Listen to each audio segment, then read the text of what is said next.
Bom dia, minhas queridas irmãs e queridos irmãos. Graça e paz. Nestes dias veremos algumas ações para ter uma fé renovada. Queremos falar sobre fé. Quero reforçar a fé ensinada na palavra de Deus. O sábio Salomão escreveu em Provérbios, capítulo 4, versículo 18, o seguinte: A vereda do justo é como a luz da alvorada, que brilha cada vez mais até a plena claridade do dia. A caminhada é contínua e até a plena claridade temos um longo percurso. E neste percurso, a Bíblia nos ajuda a permanecer em Deus, alimentando a nossa fé, nos revelando Cristo e nos ensinando a viver uma vida de acordo com a sua vontade. Então, como alimentar a nossa fé? Eu quero destacar o primeiro passo neste dia, que com certeza, para mim, precisamos ouvir a voz de Deus. E não há outro caminho para acrescentar e aumentar a nossa fé. O texto de Romanos, no capítulo 10, versículo 17, nos diz o seguinte: E assim a fé vem pela plena pregação e a pregação pela palavra de Cristo. Algo muito importante acontece e a palavra de Deus nos modela o nosso caráter e pensamentos.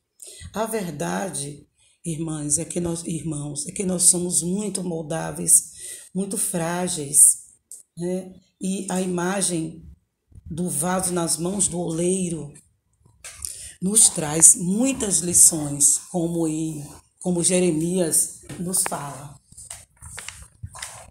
Quem é o oleiro que está moldando a sua vida? Quem é o oleiro que está moldando a minha vida?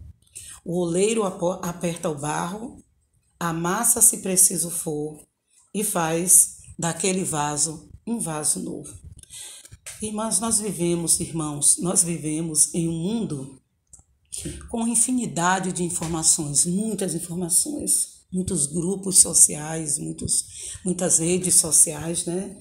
E se não tomarmos cuidado, colocamos a leitura da palavra de Deus em segundo ou até em último plano.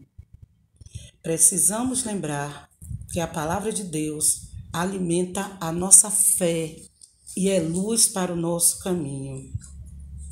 O Senhor nos pede somente que possamos investir mais tempo na leitura da sua palavra e ouvirmos a sua voz. Jesus disse que a ovelha conhece a sua voz, como tem lá em João capítulo 10, versículo 27.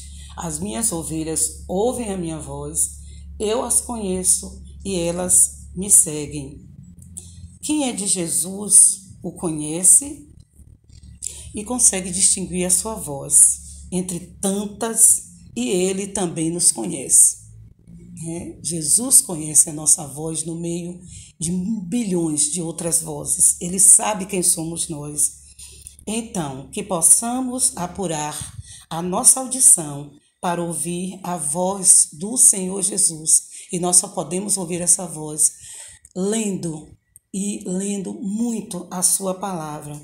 Ao passar mais tempo com o Senhor, as outras vozes, muitas outras vozes, serão abafadas, com certeza. Nós precisamos alimentar a nossa fé, então, investindo bem o nosso tempo. O profeta Isaías, no capítulo 55, nos chama a atenção para 3 coisas. Capítulo 55, versículo 3, nos diz o seguinte: Inclinai os ouvidos e vinde a mim, ouvi, e a vossa alma viverá. Porque convosco farei uma aliança perpétua, que consiste nas fiéis misericórdias prometidas a Davi. Nós temos aí, então, 3 observações importantes do Senhor para nós. Em primeiro, me deem ouvidos. Segundo, venham a mim. E o terceiro, ouçam-me. Deus sabe, irmãos, Deus nos conhece como diz lá em João, né, no capítulo 10, que o Senhor conhece a nossa voz, em bilhões Ele conhece a nossa voz. E Ele sabe também das nossas distrações. Muitas vezes que parece que não sabemos o que fazer com o nosso tempo, porque gastamos o nosso tempo mal. Nesse período que estamos em casa, muito mais tempo, né, temos visto o quanto é fácil desperdiçarmos o nosso tempo. Então, o Senhor chama a atenção em meio à nossa rotina, nosso dia a dia. Me ouçam, é a forma dele nos fazer parar. A fé em Deus é aumentada e fortalecida na presença dele, e isso requer esforço nosso. Precisamos abandonar às vezes o que estamos fazendo, que não quer dizer que sejam coisas ruins, não. Mas nós precisamos muitas vezes abrir mão de algumas outras coisas para ir na direção do Senhor. A palavra de Deus nos dá conforto, nos lembra quem nós éramos e nos lembra de quem somos hoje e de quem nos chamou para uma nova vida. Se comemos desse pão, que é a palavra de Deus, seremos preenchidos e saciados. O fato de não nos saciarmos com o pão da vida diz respeito ao quanto vazios podemos estar.